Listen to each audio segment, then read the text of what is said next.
Greetings, I'm Professor K, and in this short video presentation, we're going to take a look at the new Start menu in Server 2016. We can access the Start menu by going all the way over to the left. Down here at the bottom, you have this Windows icon. Just click on that. That's going to open up the new Start menu. Now you'll notice that it looks like a combination of the old Start menu now with the new tile menu added onto it.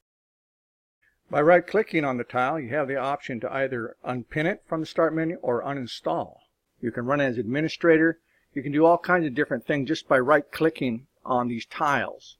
The same thing can be said for this Start menu over here on the left. Now you can go in here, you can open up, you can see the accessories. You have a lot of things that are made available to you inside of the Windows accessories, and there's a lot of things that are provided for you at the default Start menu itself. And of course you can right click on these things and get that same feature that you saw inside of the tile menu.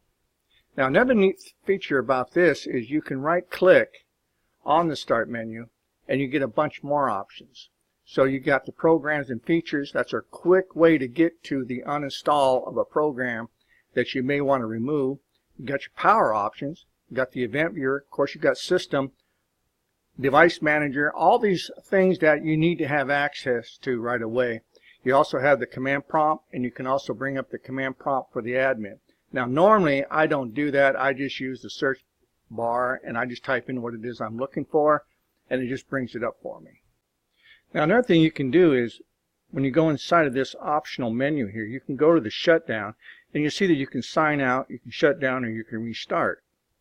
And you can also get this option by clicking on the power button, and you'll also see that you have a shutdown and restart. Now if you do a shutdown, you're going to have the option to either select why you're shutting down, and this is just for informational purposes only, or you can type something in, whatever you want to do.